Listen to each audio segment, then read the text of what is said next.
Sir ഈ medical astrology എന്താണ് ഈ മെഡിക്കൽ അസ്ട്രോളജി? എന്തിനാണ് മെഡിക്കൽ ഫീൽഡിൽ ഈ അസ്ട്രോളജിയുടെ ആവശ്യം? നമ്മുടെ ഈ നെറ്റിയുടെ പിരിയം മുതൽ മേളോട്ടുള്ള ഒരു പോർഷന് നമുക്ക് 12 സോഡിയാക് സൈൻ ആണല്ലോ, 12 മാസമാണല്ലോ ഉള്ളത്. മെർക്കുറി കയറി നിന്നാലും പണിയാം, ഏതെങ്കിലും ഒരു ആംഗിൾ കണക്ഷൻ വന്നാൽ കേതുമായിട്ട് വന്നു കഴിഞ്ഞാലും പണിയാം. ബുധന് പല രീതിയിലുള്ള സ്കിൻ അലർജി കൊണ്ടുതരുന്ന ഗ്രഹമാണ്. നെഗറ്റീവ് ആയാലും ആക്സിഡന്റുകൾ വരുന്നത് ഇതുമായി ബന്ധപ്പെട്ടിട്ടാണ്. ഉണ്ട്, തീർച്ചയായിട്ടും പല രീതിയിലുള്ള ആക്സിഡന്റ്. പ്രത്യേകിച്ച് വ്യാഴം ചൊവ്വ കണക്ഷനാണെന്ന് വെച്ചു, കേതു വ്യാഴം ഈ ചൊവ്വ ഇങ്ങനെ കണക്ഷൻ വന്നിട്ടുള്ള ആൾക്കാരെന്നതിൽ ഉറപ്പായിട്ടും മൾട്ടിപ്പിൾ ആയിട്ടുള്ള ആക്സിഡന്റ്. ഇതൊന്നും വേണ്ട, വ്യാഴവും ഒരു മേൽചാട്ടില്. സാർ ഈ മെഡിക്കൽ അസ്ട്രോളജി എന്താണ് ഈ മെഡിക്കൽ അസ്ട്രോളജി? എന്തിനാണ് മെഡിക്കൽ ഫീൽഡിൽ ഈ അസ്ട്രോളജിയുടെ ആവശ്യം? ഒരുപാട് പോസിബിലിറ്റി ഉണ്ട് ഈ മെഡിക്കൽ അസ്ട്രോളജിക്ക്. കാരണം എന്ന് പറഞ്ഞു കഴിഞ്ഞാൽ നമ്മുടെ ബോഡിയിൽ 12 നമ്മുടെ ബോഡിയെ തിരിച്ചിട്ടുണ്ട്. അപ്പം അത് വാസ്തുപുരുഷൻ എന്നാണ് അറിയുന്നത്. നേരത്തെ നമ്മൾ കാലപുരുഷൻ, വാസ്തുപുരുഷൻ നമ്മുടെ അസ്ട്രോളജിക്കകത്ത് പറഞ്ഞു. പക്ഷേ ഇത് വാസ്തുപുരുഷൻ. നമ്മുടെ ഈ നെറ്റിയുടെ പിരിയം മുതൽ മേളോട്ടുള്ള ഒരു പോർഷന് നമുക്ക് 12 സോഡിയാക് സൈൻ ആണല്ലോ, 12 മാസമാണല്ലോ ഉള്ളത്. ഇപ്പോൾ ഇവിടെ മുതൽ താടിയുടെ അവിടെ വരെ ഒരു പോർഷന്, ഇവിടെ മുതൽ ഈ 2 കൈകളും, ഇവിടെ 3ാമത്തെ പോർഷൻ അല്ല 3rd ഹൗസ്, പിന്നെ ഇത് വരുന്ന 4th house, 5th house wire ഈ റിലേറ്റഡ് ആയിട്ടുള്ള, പിന്നെ 7th ഹൗസ്, 8th ഹൗസ് എന്ന് പറഞ്ഞാൽ നമ്മുടെ സെക്സ് ഓർഗൻസ് ഒക്കെ കവർ ചെയ്യുന്ന യൂട്രസ്, അല്ലെങ്കിൽ നമ്മുടെ ഈ പറഞ്ഞ റീപ്രൊഡക്റ്റീവ് ഓർഗൻസ്. അതേമാതിരി നമ്മുടെ തൊട അടുത്തത്, അത് അങ്ങനെ പാദം 12ാമത്തെ പോർഷനാണ് വരുന്നത്. മേടം, ഇടവം, മിഥുനം, അല്ലെ കർക്കിടകം, ചിങ്ങം, കന്നി, തുല, വൃശ്ചികം, ധനു, മകരം, കുംഭം, മീനം. അപ്പം ഈ ഇത്രയും മാസങ്ങളിൽ ഇത്രയും ഡിവിഷൻ വരുന്നുണ്ട്. അപ്പം ഈ ഓരോ പോർഷനെ ഭരിക്കുന്നതായിട്ടുള്ള ഗ്രഹങ്ങളുണ്ട്. അപ്പം നമുക്ക് ഈ ബർത്ത് ചാർട്ടിലെ പല അലൈൻമെൻറ്റ് വന്നു കഴിഞ്ഞാൽ, സപ്പോസ് ഇപ്പം നോക്കിക്കഴിഞ്ഞാൽ ഒരാളുടെ ബർത്ത് ചാർട്ടിനകത്ത് നമുക്ക് മെർക്കുറി ഒരിടത്തിരിക്കുന്നു, മെർക്കുറിക്കകത്ത് കേതുവുമായിട്ട് കണക്ട് ചെയ്തെന്ന് വെച്ചു. മെർക്കുറിയും കേതുവും കണക്ഷൻ ഉണ്ടെന്ന് പറഞ്ഞു കഴിഞ്ഞാൽ 100% അല്ലെന്നൊരു 8ാം ഭാവത്തിലെ മെർക്കുറി കയറി നിന്നാലും പണിയാം, ഏതെങ്കിലും ഒരു ആംഗിൾ കണക്ഷൻ വന്നാൽ കേതുമായിട്ട് വന്നു കഴിഞ്ഞാലും പണിയാം. അപ്പോൾ അവിടെ ബുധൻ നെഗറ്റീവ് ആവുക. അങ്ങനെയുള്ള ആൾക്കാരുടെ ബുധൻ നെഗറ്റീവ് ആകുക എന്ന് പറഞ്ഞാൽ ബുധന് പല രീതിയിലുള്ള സ്കിൻ അലർജി കൊണ്ടുതരുന്ന ഗ്രഹമാണ് നെഗറ്റീവ് ആയാലും. അപ്പം ആ ആളിന് വിട്ടുമാറാത്ത പല സ്കിൻ റിലേറ്റഡ് ആയിട്ടുള്ള ഇഷ്യൂസ്, വെരിക്കോസ് പെയിൻ ഉണ്ടാകും. പിന്നെ അല്ലെന്ന് വരിയിൽ ഇതുമായിട്ട് ബന്ധപ്പെട്ട നേഴ്സ് റിലേറ്റഡ് ആയിട്ടുള്ള മൾട്ടിപ്പിൾ നേഴ്സ് റിലേറ്റഡ് ആയിട്ടുള്ള പ്രോബ്ലം വരാം. അപ്പോൾ ഈ ഇത് വരിക എന്ന് പറഞ്ഞാൽ ആ ഒരു പ്രോബ്ലംസ് നമുക്ക് കണ്ടുപിടിക്കാം കറക്റ്റ് മെഡിക്കൽ അസ്ട്രോളജി അല്ലത്. അപ്പം നമുക്ക് അവിടെ ബുധനെ പോസിറ്റീവ് ആക്കാനുള്ള കാര്യങ്ങൾ നമ്മൾ പറഞ്ഞു കൊടുക്കും. ഈ ആക്സിഡന്റുകൾ വരുന്നത് ഇതുമായി ബന്ധപ്പെട്ടിട്ടാണ്. ഉണ്ട്, തീർച്ചയായിട്ടും പല രീതിയിലുള്ള ആക്സിഡന്റ്. പ്രത്യേകിച്ച് വ്യാഴം ചൊവ്വ കണക്ഷനാണെന്ന് വെച്ചു, മൾട്ടിപ്പിൾ ആക്സിഡന്റ് ആളിന് പറ്റിയിരിക്കും. അതായത് ട്രാൻസിഷനിൽ ഈ ചൊവ്വായോ വ്യാഴമോ ഇതിൻ്റെ മേളിൽ കൂടെ പാസ് ചെയ്യുന്ന സമയത്ത് ഉറപ്പായിട്ട്, അതായത് കേതു വ്യാഴം ഈ ചൊവ്വ ഇങ്ങനെ കണക്ഷൻ വന്നിട്ടുള്ള ആൾക്കാരെന്നതിൽ ഉറപ്പായിട്ടും മൾട്ടിപ്പിൾ ആയിട്ടുള്ള ആക്സിഡന്റ്. ഇതൊന്നും വേണ്ട, വ്യാഴവും ഒരു മേൽചാട്ടിൽ ഒരാൾ ഇപ്പോൾ കല്യാണം കഴിക്കാൻ പോവുക, ഒരു വ്യക്തി കല്യാണം കഴിക്കാൻ പോവുക, ആ ആളിൻ്റെ മേൽചാട്ടിനകത്ത് ശുക്രനും ചൊവ്വായും കണക്റ്റാന്ന് വെച്ചു, ശുക്രൻ ചൊവ്വായി ആ ആളിനെ കല്യാണം കഴിക്കാൻ പോകുന്നതിൻ്റെ വൈഫിന് സർജറി നടന്നിരിക്കും, സിസേറിയനെ വെച്ചിട്ട് കുട്ടികളുണ്ടാവുള്ളൂ എന്ന് പറഞ്ഞാൽ വിശ്വസിക്കുമോ? എന്തിന്? ഒരു കല്യാണം കഴിക്കാൻ പോകുന്ന ഒരാളിൻ്റെ ഒരു ബോയ് അല്ലെ ഒരു ജെന്റിൽമാൻ്റെ ബർത്ത് ചാർട്ടിലെ മെർക്കുറി വീനസ് കണക്റ്റഡ് ആണെന്ന് വെച്ചു. മെർക്കുറി വീനസ് കണക്റ്റഡ് ആണെന്ന് വരിയിൽ 100% നല്ല പൈസ ഉള്ളൊരു വീട്ടിൽ നിന്ന് കല്യാണം കഴിക്കാനൊക്കെ ഉള്ളൊരു യോഗം, നല്ല വിദ്യാഭ്യാസമുള്ള ഒരു കുട്ടിയെ കിട്ടാനുള്ള ഒരു യോഗം, സൗന്ദര്യമുള്ള കുട്ടിയെ കിട്ടാനുള്ള യോഗം. അങ്ങനെ ഓരോ കാര്യങ്ങൾ ഓരോ ബർത്ത് ചാർട്ടിൽ നിന്ന് എന്തിനാ നമ്മുടെ ബോഡിയിലുള്ള ഓരോ മറുകുകൾ. ഞാൻ മുമ്പേ പറഞ്ഞല്ലോ ഈ ഗ്രഹങ്ങൾ തിരിക്കുന്നത്. ചില ആൾക്കാർ ഇതേപ്പറ്റി വിശ്വസിക്കത്തില്ല. അങ്ങനെയുള്ള ആൾക്കാർക്കാണ് 100% ഒരു ഡേറ്റ് ഓഫ് ബർത്ത് നിന്ന് അവരുടെ ബോഡിയിൽ എവിടെ മറുകുണ്ടെന്ന്, എവിടെ കാക്കപ്പുള്ളി ഉണ്ടെന്ന് നമുക്ക് കണ്ടുപിടിക്കാം. അതുപോലെ ആളിൻ്റെ വൈഫിൻ്റെ എവിടെ മറുകുണ്ടെന്ന് വരെ എന്ന് പറഞ്ഞാൽ അഡ്വാൻസ് കേസ് റൈറ്റ് വൈഫാണെന്ന് നമുക്ക് പറയാൻ പറ്റും. അപ്പോൾ അങ്ങനെ ഒരു സയൻസ് ഇവിടെ ഉണ്ട്. 100% എല്ലാ ആൾക്കാരുടെയും അല്ലെന്ന് വരെ അവിടെ ആക്സിഡന്റ് പറ്റിയിരിക്കുന്നുള്ള 100%. ഇവിടെ കാരണം മുജ്ജന്മമായിട്ടൊക്കെ ബന്ധപ്പെട്ട മാന്തിയെ നോക്കിയാൽ നമ്മൾ ഇതൊക്കെ പറയുന്നത്. ഓരോ പോർഷനും നമുക്ക് മറിവ് വരുന്നതും അങ്ങനെ ഒരുപാട് പ്രൊഡിക്ഷൻസ് ഉണ്ട് ഇവിടെ. ഞാനൊക്കെ എന്ന് പറഞ്ഞാൽ മൾട്ടിപ്പിൾ സയൻസ് ആണ് ഹാൻഡിൽ ചെയ്യുന്നത്. അപ്പോൾ അതുകൊണ്ട് ഈ ഒരു കേരളത്തെ പൊതുവേ എന്ന് പറഞ്ഞാൽ വേദിക് അസ്ട്രോളജി മാത്രമാണ് കളിക്കുന്നത്. നമ്മളെ എന്ന് പറഞ്ഞു കഴിഞ്ഞാൽ ഒരുപാട് സയൻസ് ഉണ്ട്. ഇപ്പം മൃഗനാടി, ചന്ദ്രകലാനാടിയൊക്കെ വളരെ അഡ്വാൻസ് ആയിട്ടുള്ള 150 വർഗ്ഗചക്രങ്ങളൊക്കെ ഉള്ള സയൻസാണ്. അതുപോലെ KP ചാർട്ട്, KPയുടെ പ്രശ്നശാസ്ത്രം നമ്മൾ ഹാൻഡിൽ ചെയ്യുന്നുണ്ട്. KP അസ്ട്രോളജി നല്ല പ്രൊഡിക്ഷനാണ്. പക്ഷേ ഇതിന് പിന്നെ ഞാൻ ഇത് നമ്മുടെ നക്ഷത്രനാടി ചെയ്യുന്നുണ്ട്.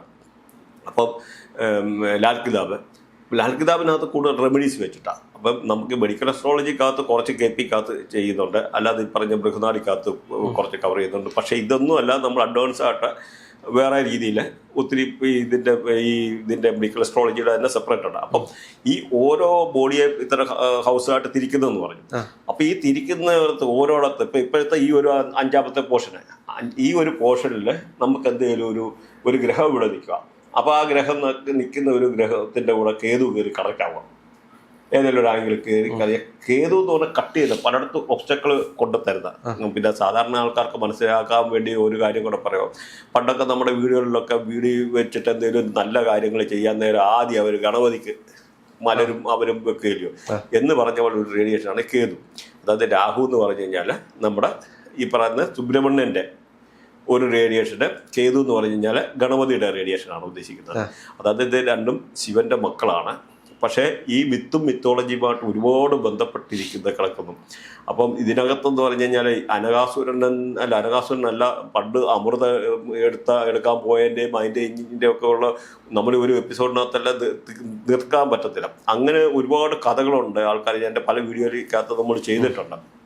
അപ്പം ഈ അമൃതം എടുക്കാൻ പോയതും അല്ലെന്നൊരു ശനിയുമായിട്ടുള്ള ഒരു കഥയുണ്ട്. രാവണനുമായിട്ട് ഈ മാന്തി എങ്ങനെ വന്നെന്നും ഒരുപാട് കഥകളുണ്ട്. അതെല്ലാം പ്രത്യക്ഷമായിട്ട്. അല്ലെന്നൊരു ശനിയുടെ കാല് എന്തുകൊണ്ട് പല ആൾക്കാർക്കും ശനി നിൽക്കുമ്പോൾ കാലിന് ആക്സിഡന്റ് പറ്റുന്നു, പട്ടി കടിക്കുന്നു. അപ്പോൾ അത് പറഞ്ഞാൽ വിശ്വസിക്കുമോ?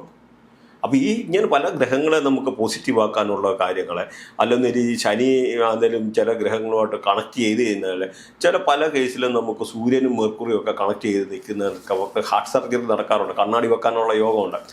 ഇത് എല്ലാ കാര്യങ്ങളും നമുക്കൊരു വൃത്തിയായിട്ട് ഇന്ന് പറയാമെന്നുള്ള ഒന്നല്ല.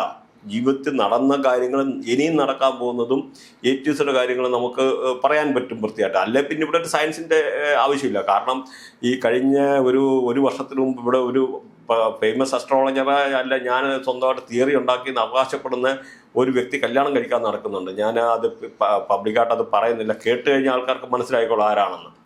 അപ്പം ആ ആള് പറയുന്നത് ഇങ്ങനൊരു, അതായത് ഒരാൾക്ക് ട്രാൻസിഷൻ അറിയത്തില്ല, ഗോചാരം അറിയത്തില്ലാതെ അസ്ട്രോളജി ചെയ്യുന്ന ആളാണ്. അസ്ട്രോളജി പഠിപ്പിക്കുക 100-300 സ്റ്റുഡൻസിനെ പഠിപ്പിച്ച് ഇങ്ങനെയുള്ള അന്ധതയാണ്. കാരണം ഈ ലോകത്തിലെ ഇത് ഞങ്ങൾ ഈ ഒരു സയൻസ് എൻ്റെ സയൻസാണ് ഏറ്റവും വലുത്, ഇത് ഞാൻ ലോകത്തിൻ്റെ മുമ്പിൽ എത്തിക്കുമെന്ന്. അപ്പോൾ ഇവിടെ ഒരുപാട് സയൻസ് ഉള്ളത് പോലും അന്ധമായിട്ടുള്ള ലോകത്തിൽ നിന്നിട്ട് ജീവിക്കുന്ന അങ്ങനെയുള്ള ആൾക്കാർ വരെ ഇവിടെ ഉണ്ടെന്ന് ഞാൻ ജസ്റ്റ് പറഞ്ഞു. കാരണം ഇതൊക്കെ എല്ലാം 10,000 വർഷത്തിനും മുമ്പത്തെ സയൻസാണ് പലതും. അത് ഇച്ചിരി അങ്ങോട്ട് ചെയ്തിട്ട് അത് എന്തെങ്കിലും അപ്പുറം ഇപ്പം 2 എഴുതി വെച്ചിട്ട് എൻ്റെ സയൻസ് എന്ന് പറഞ്ഞു കഴിഞ്ഞാൽ ഇവിടെ ആരും അംഗീകരിക്കുക. അതിനകത്ത് തന്നെ കൃത്യമായിട്ടുള്ള കാര്യങ്ങളും അല്ലെന്നേലും അവർ അംഗീകരിച്ച് ഒരുപാട് ആൾക്കാർ പ്രാക്ടീസ് ചെയ്തെടുത്ത് ആ ഒരു രീതിയിലുള്ള സെപ്പറേറ്റ് ആയിട്ടുള്ള കാര്യങ്ങളൊക്കെ വേണം. ഇപ്പം തന്നെ ഈ KP അസ്ട്രോളജിക്കകത്ത് സബ് ലോഡ് 249 കോമ്പിനേഷൻ ഉണ്ട്. പ്രഡിക്ഷൻ പാർട്ടി വരും 249 കോമ്പിനേഷൻ. നമുക്ക് സാധാരണ വേദിക് അസ്ട്രോളജിയിൽ നിന്ന് ടോട്ടലി ഡിഫറൻറ്റാണ്. അവിടെ വെറും ഈ പറയുന്ന 108 പാദങ്ങൾ അല്ലെന്നൊരു അതിൻ്റെ ആയിട്ടുള്ള ഒരു കുറച്ച് ഇത് മാത്രമേ ഉള്ളൂ. മറ്റെല്ലാ കോമ്പിനേഷൻ്റെ സബ്ലോഡും പിന്നെ ഭുക്തി, ദശ, ഭുക്തി, അന്തർഭുക്തി, അങ്ങനെ ഒത്തിരി ഡിവിഷൻസ് പോകുന്നുണ്ട്. ഇതിൻ്റെ എല്ലാം ഇമ്പോർട്ടൻസും അല്ലെ വെസ്റ്റേണും ഈ KP കൂടെ കൂട്ടിക്കളിച്ചാണ് ചെയ്തേക്കുന്നത്. അതൊരു സയൻസാ എല്ലായിടത്തും ഉണ്ടെന്ന് ഞാൻ പറയാം. അപ്പം മെഡിക്കൽ അസ്ട്രോളജി പ്രകാരം ആർക്ക് എപ്പോൾ ക്യാൻസർ വരുന്ന കാര്യങ്ങൾ, എപ്പോൾ ക്യാൻസർ വരാനുള്ള ക്യാൻസർ വരാനുള്ള പോസിബിലിറ്റി ഉണ്ടോ എന്ന് നമുക്കറിയാം ഒരു ബർത്ത്. അത് തന്നെയല്ല ജീവിതത്തിലെ ഓരോ അസുഖങ്ങളും, ഷുഗർ വരാനുള്ള സാധ്യതയുണ്ടോ, ഹാർട്ട് റിലേറ്റഡ് ആയിട്ട് കാർഡിയോവാസ്കുലർ ഡിസീസ് വരാനുണ്ടോ, അങ്ങനെ അല്ലെന്നൊരു ഇങ്ങനെ ജീവിതത്തിലെ അനന്തമായിട്ട് പറഞ്ഞാൽ തീർക്കാൻ പറ്റാത്ത അത്രയും സബ്ജക്റ്റാണ് ഈ മെഡിക്കൽ അസ്ട്രോളജി എന്ന് പറയുന്നത്. പരിഹാരങ്ങൾ എങ്ങനെയാണ് വരുന്നത്? പരിഹാരങ്ങൾ ഓരോ ഗ്രഹങ്ങൾക്ക് ഓരോ കാരകത്വങ്ങളുണ്ട്, അതായത് എനർജികളുണ്ട്. ഇപ്പൊ ഗോതമ്പൊക്കെ സൂര്യന്റെ റേഡിയേഷൻ എക്സാമ്പിൾ പറഞ്ഞു കഴിഞ്ഞാൽ, കടുക് ശനിയുടെ റേഡിയേഷനാണ്, മഞ്ഞൾ ഒക്കെ എന്ന് പറഞ്ഞാൽ വ്യാഴത്തിന്റെ റേഡിയേഷനാണ്, എക്സാമ്പിൾ പറയാം, അങ്ങനെ മെർക്കുറി അല്ല പച്ച കളറ് ഒക്കെ എന്ന് പറഞ്ഞാൽ ബുധൻ്റെ റേഡിയേഷനാണ്. അപ്പോൾ ഇങ്ങനെ പല രീതിയിലുള്ള എല്ലാം നീതി അവർക്ക് പച്ച പട്ട് ദാനം ചെയ്യുക. അതുപോലെ നീഡിയായിട്ടുള്ള ചില പ്രത്യേകിച്ച് ഈ പറയുന്ന നമുക്ക് എന്താ പറയുന്നത് ശനിക്കായിട്ടുള്ള പ്രശ്നങ്ങളുണ്ടെന്ന് വരിക അതിന് നമുക്ക് ദാനം കൊടുക്കാം. പ്രത്യേകിച്ച് അന്തര മുടന്തര തൂപ്പുകാരൻ കാക്കയ്ക്ക് ഫുഡ് കൊടുക്കും. അതൊക്കെ ശനി. അപ്പം ഈ ശനിയും പിന്നെ ഈ പറയുന്ന പല ഗ്രഹങ്ങളെ കണക്റ്റീവായിട്ടുള്ള കണക്ട് ചെയ്തിട്ട് ഒരുപാട് പോസിറ്റീവ് ആക്കാനുള്ള ഒരുപാട് കർമ്മങ്ങളുണ്ട്. പ്രാക്ടിക്കലായിട്ടുള്ള കാര്യം, അത് പൂജ വഴിപാടല്ല, നമ്മൾ മോഡേൺ അസ്ട്രോളജിയാണിത്. പ്രാക്ടിക്കലി ആ കാരകത്വങ്ങളെ നമ്മൾ യൂസ് ചെയ്യണം. ആ കാരകത്വങ്ങളെ യൂസ് ചെയ്തുകൊണ്ട് ആ ഒരു സംഭവങ്ങൾ പലതും നമുക്ക് പോസിറ്റീവായിട്ട് വരും. കാരണം ഒന്ന് മനസ്സിലാക്കുക, ചില ആൾക്കാർ വിശ്വസിക്കത്തില്ല അങ്ങനെ റവന്യൂ പാർട്ടി പറ്റത്തില്ലെന്ന് പറയും. ഞാനൊരു കാര്യം പറയാം, ഇപ്പം നമ്മൾ നേരത്തെ ഒരു സബ്ജക്റ്റ് ചെയ്തിരുന്നു നമ്മുടെ അസ്ട്രോവാസ്തു. അപ്പോൾ അതിനകത്ത് ഇന്നടത്ത് ചില ഗ്രഹങ്ങൾക്ക് അവിടെ ചില ഗ്രഹങ്ങൾ ഭരിക്കുന്ന സ്ഥലത്ത് ടോയ്ലറ്റ് വന്നു കഴിഞ്ഞാൽ അവിടെ പ്രശ്നം ഉണ്ടാവുമെന്ന് പറഞ്ഞല്ലോ. അപ്പോൾ അവിടെ ഒരു എനർജി ഉണ്ടല്ലോ. അപ്പോൾ ഇങ്ങനെയുള്ള ഈ പോസിറ്റീവ് എനർജി നമുക്ക് പോസിബിളാണ്. നെഗറ്റീവായിട്ടുള്ള ഇമ്പാക്റ്റ് ഇപ്പം തന്നെ മെർക്കുറിയുടെ കാര്യം ഞാൻ പറഞ്ഞു, സ്കിൻ അലർജി, പല റിലേറ്റഡ് ആയിട്ടുള്ള അസുഖങ്ങൾ. അപ്പോൾ അങ്ങനെയൊക്കെ ഉള്ള വരുമ്പോഴത്തേനും നമ്മൾ ബുധനെ പോസിറ്റീവ് ആക്കാനുള്ള ഒരുപാട് കർമ്മങ്ങളുണ്ട്. ഈ ബുധൻ്റെ എല്ലാം ഓരോ ഗ്രഹത്തെ പോസിറ്റീവ് ആക്കാനുള്ള നാച്ചുറലായിട്ടുള്ള ഒരുപാട് റെമഡി ഉണ്ട്. അത് നമ്മുടെ ചാനലിൽ കൂടെ പല വീഡിയോയിൽ കൂടെ പറഞ്ഞിട്ടുണ്ട്. ആർക്കെങ്കിലും പോയി കണ്ടു കഴിഞ്ഞാൽ ഡീറ്റെയിൽ ആയിട്ട് മനസ്സിലാവും. സാറിൻ്റെ ചാനലിൻ്റെ പേരെന്തായിരുന്നു? അസ്ട്രോ ഗുരു. അപ്പം ബാക്കി എന്ന് പറഞ്ഞാൽ ഈ പറഞ്ഞ മാതിരി നമ്മുടെ സബ്ജക്റ്റ് ഇങ്ങനെ ഒരുപാട് കിടപ്പുണ്ട്. നമുക്ക് വരുന്ന ഓരോ എപ്പിസോഡ് അനുസരിച്ച് പലതായിട്ടുള്ള സബ്ജക്റ്റ് എന്താണെങ്കിലും നമുക്ക് മറ്റൊരു എപ്പിസോഡായിട്ട് വീട്ടിലിരിക്കാം. ഒരുപാട് താങ്ക് യു.